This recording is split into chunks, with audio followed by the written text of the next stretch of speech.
அருமையான ஒரு சித்தர் ம். பத்தி நீங்க என்கிட்ட சொன்னீங்க. ம். அவங்க யாரு? அவங்கள பார்த்தா என்னென்ன நடக்கும்? என்னென்ன வழிபாடு? எந்த ஊரு? அவங்க பேர் என்ன? எல்லாம் சொல்லுங்க மேம். ஓகே. பொதுவாகவே சித்தர்கள் வழிபாடு அப்படின்னு சொல்றது ரொம்ப முக்கியம். நிறைய அற்புதங்களை செஞ்சிருக்காங்க. 1 இல்ல 2 இல்ல, நிறைய அற்புதங்களை செஞ்சிருக்காங்க. இப்போ இவங்கள பார்த்தீங்கன்னா இவங்க நேபாளத்துல இருந்து வந்தவங்க, நேபாள இளவரசி அப்படின்னே செல்லமா இவங்கள சொல்லுவாங்க சித்தரம்மாவை. வியாதிகள், நிறைய வியாதிகள் வந்து முக்கியமா சரும பிரச்சனைகள், அது எல்லாமே தீர்க்கறதுக்கு இவங்களை சுத்தி எப்போதுமே 4 பைரவர்கள் இருந்துகிட்டே இருப்பாங்க. அன்போடு தான் இருப்பாங்க. ஜீவராசிகள் எல்லார்கிட்டயும் அன்போடு இருப்பாங்க. ஆனா பாக்குறதுக்கு ரொம்ப எளிமையா இருப்பாங்க. நிறைய நடிகர்கள், ஆமா, இளையராஜா இசையமைப்பாளர் இளையராஜா அவர்கள் கூட மாயம்மாவோட டெவோட்டி அப்படின்னு நான் கேள்விப்பட்டிருக்கேன். குஷ்பு மேம் போயிருக்காங்கன்னு கேள்விப்பட்டேன். ரஜினிகாந்த் சார் போயிருக்காருன்ட்டு.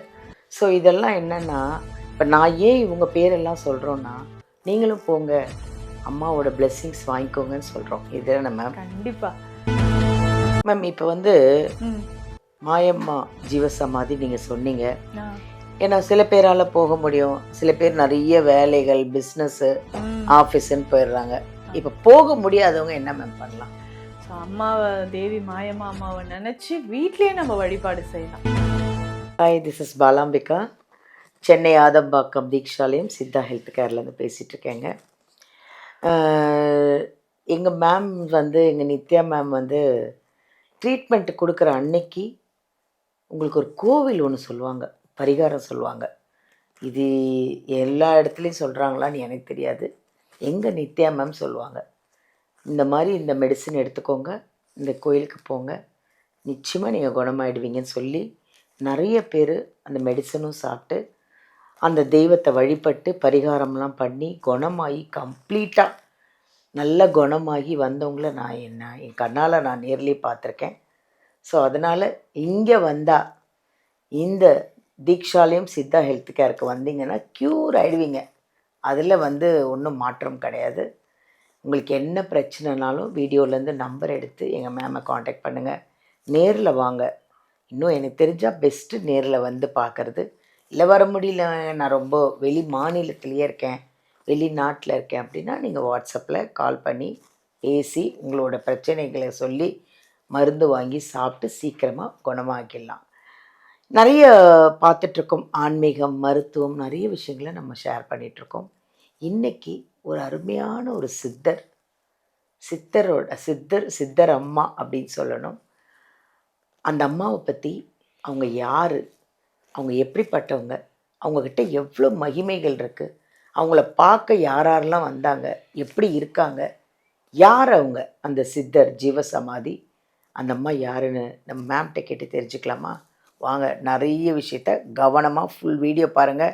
ஏன்னா சித்தர்கள் வழிபாடு எல்லாராலையும் செய்ய முடியாது. இப்போ நாம் ஒரு சித்தரை பற்றி பேசுகிறோம் அப்படின்னா அவங்க உங்களை கூப்பிடணும், வா என் ஆலயத்துக்கு வா, நீ இப்படி பிரச்சனையில் இருக்கியா, வா, கர்மாவாவது குர்மாவாவது எதாக இருந்தாலும் சரி நீ வந்தால் நல்லாயிடுவ அப்படின்னு சித்தர்கள் நம்மளை கூப்பிட்டா மட்டும்தாங்க அந்த இடத்துக்கு போக முடியும். அதனால் இன்றைக்கி ஒரு அருமையான சித்தரை பற்றி நம்ம மேம்கிட்ட கேட்டு தெரிஞ்சுக்கலாம். வாங்க பார்ப்போம் அவங்கள.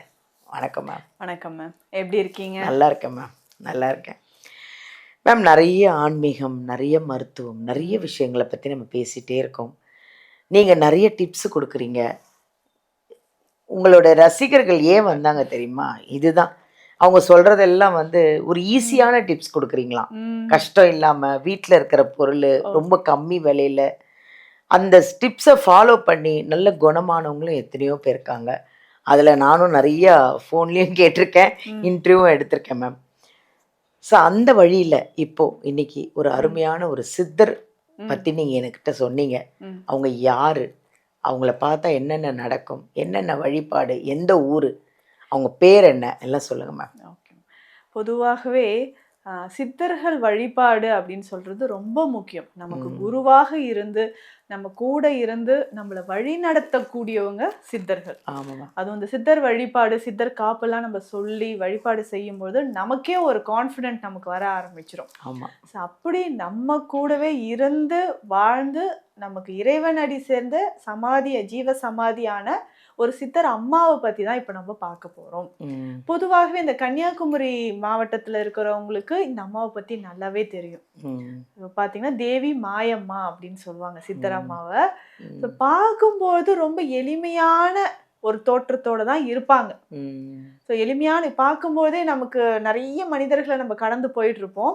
அதுலயுமே சித்தர்கள் இருப்பாங்க. நம்ம சித்தர்கள் வழிபாடு செய்யும் போது நம்மளால அது உணர முடியும். கண்டிப்பா நிறைய விஷயங்கள் மனசோர்வா இருக்கா, நமக்கு திக்கு தெரியாத காட்டுல நிக்கிற மாதிரி நிக்கிறேன்னும் போது அப்படியே வந்து எப்படி நான் இதுல இருந்து வெளியில வந்தேன், கடவுளோட அருள் நம்ம கண் கூட உணர முடியும்.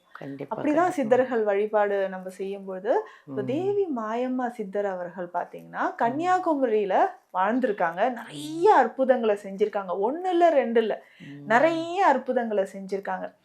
இவங்களை பாத்தீங்கன்னா இவங்க நேபாளத்துல இருந்து வந்தவங்க, நேபாள இளவரசி அப்படின்னே செல்லமா இவங்களை சொல்லுவாங்க சித்தரம்மாவை.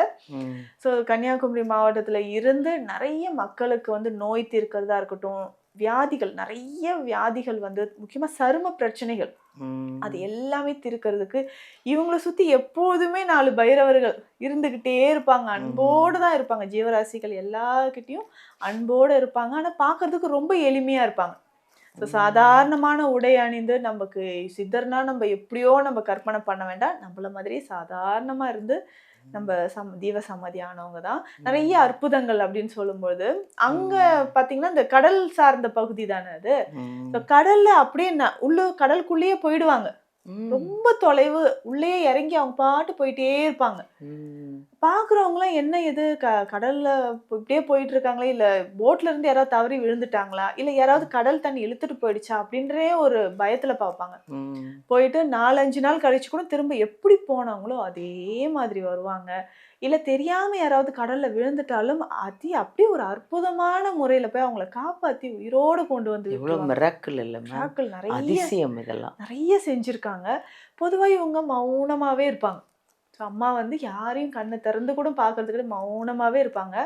பாக்குறதுக்கு நிறைய பக்தர்கள் வருவாங்க. அம்மா கண்ணை திறந்து யார பாக்குறாங்களோ அவங்க வாழ்க்கையே மாறிடுங்க அப்படின்னு சொல்லுவாங்க. அதே மாதிரி இந்த உணவு கூட பாத்தீங்கன்னா உணவுலாம் அதிகமா இவங்க சாப்பிடவும் மாட்டாங்க. யாராவது வாங்கி கொடுக்குற உணவை அவங்க எடுத்து சாப்பிட்டுட்டாங்கன்னா அவங்களுடைய வாழ்க்கையில எல்லா செல்வங்களும் ஐஸ்வர்யங்களும் நிறைஞ்சி அவங்க பெரிய இடத்துக்கு வந்துருவாங்க. மகாலட்சுமியே குடி கொள்ளுவாங்க. ஆமா, அந்த மாதிரியான ஒரு ஆற்றல் தெய்வீக சக்தி அம்மாக்கு இருக்கு. ஸோ அந்த அளவுக்கு இவங்களோட பவர் இருக்குன்னு சொல்லலாம். அதே மாதிரி சாதாரணமாக போயிட்டே இருப்பாங்க. ஒரு கடையில் போயிட்டு ஏதாவது ஒரு உணவுப் பொருள் எடுக்கிறாங்க, ஒரு பிஸ்கட் எடுத்து கூட இருக்கக்கூடிய பைரவர்களுக்கு அந்த நாய்களுக்கு உணவாக அவங்க கொடுக்குறாங்கன்னு வச்சுக்கோங்களேன். அதுக்கப்புறம் அந்த கடை நல்லா டெவலப் ஆக ஆரம்பிச்சிடும். அவங்க யாரை தொட்டு பேசினாலோ இல்லை ஆசி வழங்கினாலோ அது பெரிய வரமாக தான் கருதப்பட்டு மக்கள் அவ்வளோ அளவுக்கு அம்மாவை பார்க்கறதுக்கு வந்துக்கிட்டே இருந்தாங்க. ரொம்ப வருஷம் வாழ்ந்து நிறைய பேருக்கு அருளாசி. இந்த தோல் சார்ந்த நோய் இருக்கிறவங்களுக்கு, நிறைய ஏழை எளிய மக்களுக்கு நிறைய விஷயங்கள் நல்லது நிறைய பண்ணியிருக்காங்க. கண்கூட பார்த்த மக்கள் இன்றளவும் அதை பேசிட்டு தான் இருக்காங்க. ஏன்னா சித்தர்கள் வந்து அதாவது கடவுளோட அவதாரங்களாக தான் சித்தர்கள் பூமிக்கு வராங்க. அவங்க நமக்கு சில மனிதர்களுக்கு சில விஷயங்கள் அற்புதங்கள் செய்யும் பொழுது மனிதர்கள் இன்புற்று வாழறதுக்கான வழியை தான் அவங்க கொடுக்குறாங்கன்னு சொல்லலாம். அதே மாதிரி அம்மாவோட ஜீவ சமாதி பார்த்தீங்கன்னா சேலம் ஏற்காடு போகக்கூடிய வழியில இருக்கு. ஸோ இன்றைக்குமே பார்த்தீங்கன்னா சித்தர்கள் ஒன்று எப்பவுமே சொல்றது அதுதான். அடிக்கடி நம்ம ஜீவ சமாதிக்கு போயிட்டு வரும்போது அந்த மண்ணில் நம்ம கால் பட்டுட்டு வரும்போது அது நான் கூட கேள்விப்பட்டிருக்கேன் மேம். நிறைய நடிகர்கள், ஆமா, இளையராஜா இசையமைப்பாளர் இளையராஜா அவர்கள் கூட மாயம்மாவோட டெவோட்டி அப்படின்னு நான் கேள்விப்பட்டிருக்கேன். குஷ்பு மேம் போயிருக்காங்கன்னு கேள்விப்பட்டேன். ரஜினிகாந்த் சார் போயிருக்காருன்ட்டு. ஸோ இதெல்லாம் என்னன்னா, இப்போ நான் ஏன் இவங்க பேரெல்லாம் சொல்கிறோன்னா, நீங்களும் போங்க அம்மாவோட பிளெஸ்ஸிங்ஸ் வாங்கிக்கோங்கன்னு சொல்கிறோம். இதுதான் நம்ம கண்டிப்பாக. ஸோ நம்ம ஜீவ சமாதிக்கு போயிட்டு நம்ம கால் பாதம் அந்த மண்ணில் படும்போதே அவ்வளோ நல்ல விஷயங்கள் நம்ம மனதில் இடத்துல எவ்வளோ நடந்திருப்பாங்க. அவங்க உட்கார்ந்த இடம், நடந்த இடம், நின்ன இடத்துல நம்ம கால் பதிக்கிறதுன்றது ஒரு பெரிய குடுப்பனை. போயிட்டு வாங்க, மாயம்மாவை போய் பார்த்துட்டு வாங்க அம்மாவை. அவ்வளோ அற்புதங்கள் நம்ம வாழ்க்கையில நடக்கணும் அப்படின்னா நம்ம ஏதாவது ஜீவ சமாதிக்கு மாதம் மாதம் நம்ம போயிட்டு வர்றது ரொம்ப முக்கியம். இது நம்ம போயிட்டு வரணும். நீங்க சொல்ல மாதிரி நிறைய பிரபலங்கள் போயிட்டு வராங்க. அது நம்ம கண்கூட அவங்களுடைய வளர்ச்சியை பார்க்குறோம். நம்ம ஆனா இது வாழ்க்கையிலும் எப்படி என்னைக்கு மேம் போகலாம் போகிறதா இருந்தால் அது பௌர்ணமியில் போகலாமா? பௌர்ணமி, அமாவாசை, செவ்வாய், வெள்ளிக்கிழமைகள்ல முக்கியமாக பௌர்ணமி அன்னைக்கு சித்தர் வழிபாடு ரொம்ப ரொம்ப சிறந்தது. சிறந்தது. ரொம்ப சிறந்தது.